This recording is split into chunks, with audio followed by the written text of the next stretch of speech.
আসসালামু আলাইকুম, মারুফাস কিচেনে সবাইকে স্বাগতম। আজকে আপনাদের সাথে একটি মাছের রেসিপি শেয়ার করব, আর সেই মাছটি হচ্ছে মাগুর মাছ। আর এই মাগুর মাছ আমি আজকে আলু দিয়ে রান্না করে দেখাবো। এইভাবে মাগুর মাছ রান্না করলে আমার ছেলের কাছে নাকি চিকেনের চেয়েও বেশি মজা লাগে, বুঝেন অবস্থা। চলুন তাহলে রেসিপিটি শুরু করা যাক। প্রথমেই চুলায় একটি কড়াই বসিয়ে দিয়েছি আর দিয়ে দিলাম পরিমাণ মতো তেল। এখন একটি তেজপাতা ছিঁড়ে দিয়ে দিচ্ছি। এখন তেজপাতাটাকে আমি তেলের সাথে একটু ভেজে নিচ্ছি। এখন দিয়ে দিচ্ছি পেঁয়াজ কুচি।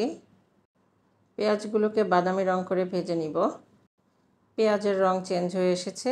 এখন এখানে অ্যাড করে দিচ্ছি স্বাদ মতো লবণ, দিয়ে দিচ্ছি আদা রসুন পেস্ট 1 চা চামচ পরিমাণ, দিয়ে দিচ্ছি হলুদ গুঁড়া 1 চা চামচ পরিমাণ, দিয়ে দিচ্ছি মরিচ গুঁড়া 1 চা চামচ পরিমাণ। ঝালটা আসলে যার যার পছন্দ মতোই অ্যাড করতে পারেন। আমি একটু ঝালঝালি রান্না করব, তাই এখানে মরিচের পরিমাণটা আমি একটু বেশি দিয়েছি। এখন দিয়ে দিচ্ছি ধনিয়া গুঁড়া 1 চা চামচ পরিমাণ। এখন এখানে সামান্য পরিমাণ পানি অ্যাড করে দিচ্ছি, যাতে মশলাগুলো পুড়ে না যায়, এবং মশলাগুলোকে ভালো করে নেড়েচেড়ে কষিয়ে নিচ্ছি। দিয়ে দিচ্ছি কয়েকটি কাঁচামরিচ ফালি। মশলাগুলোকে ভালো করে নেড়েচেড়ে কষিয়ে নিতে হবে, যাতে মশলা থেকে মশলার কাঁচা গন্ধটা চলে যায়। আর মশলা কষানো হয়ে গিয়েছে। এখন আমি আগে থেকে ধুয়ে রাখা মাগুর মাছগুলো অ্যাড করে দিচ্ছি।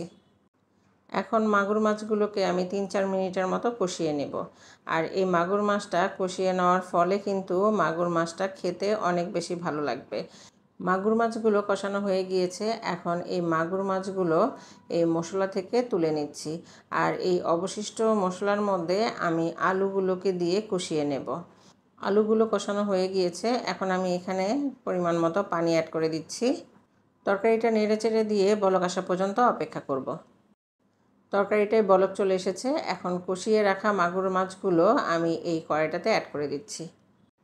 এখন তরকারিটা নেড়েচেড়ে দিয়ে ঢাকনা দিয়ে ঢেকে 5 মিনিটের মতো রান্না করব। এখন এখানে অ্যাড করে দিচ্ছি একটি মাঝারি সাইজের টমেটো ফালি। এখন সব কিছুকে আবার একটু নেড়েচেড়ে দিয়ে ঢাকনা দিয়ে ঢেকে আরও 5 মিনিটের মতো রান্না করব। এখন চেক করে দেখব আলুটা সিদ্ধ হয়েছে কিনা। আলুটা প্রপার সিদ্ধ হয়ে গিয়েছে, তার মানে এই রান্নাটা প্রায় 80% কমপ্লিট হয়ে গিয়েছে। এখন এখানে অ্যাড করে দিলাম শাক মশলা। আমরা যারা বিক্রমপুরের তারা সবাই তো জানি, এই শাক মশলা দিয়ে তরকারি রান্না করলে তরকারির স্বাদ কিন্তু দ্বিগুণ বেড়ে যায়। চেষ্টা করবেন এই শাক মশলা দিয়ে তরকারির মাঝে মাঝে রান্না করে খেতে। আর শাক মশলা কিভাবে তৈরি করতে হয় সেই ভিডিও কিন্তু আমার এই পেজে দেওয়া আছে। এখন সব কিছুকে দেখতেই পেলেন, ভালো করে নেড়েচেড়ে দিয়েছি। এখন আমি এটাকে আরও 4-5 মিনিটের মতো রান্না করব। এখন দিয়ে দিচ্ছি কয়েকটি আস্ত কাঁচামরিচ। আর ঝোলটাকে আমি আর টানাবো না, কারণ এই তরকারিতে আলু দেওয়া হয়েছে। যখন এই তরকারিটা চুলা থেকে নামিয়ে নিব, তখন দেখা যাবে যে আলু অনেকটা ঝোল শুষে নিয়েছে। আর এরই মধ্যে কিন্তু আমি ধনেপাতা কুচিও অ্যাড করে দিয়েছি। এখন হালকা নেড়েচেড়ে দিয়ে ঢাকনা দিয়ে ঢেকে আরও 1 মিনিটের মতো রান্না করব।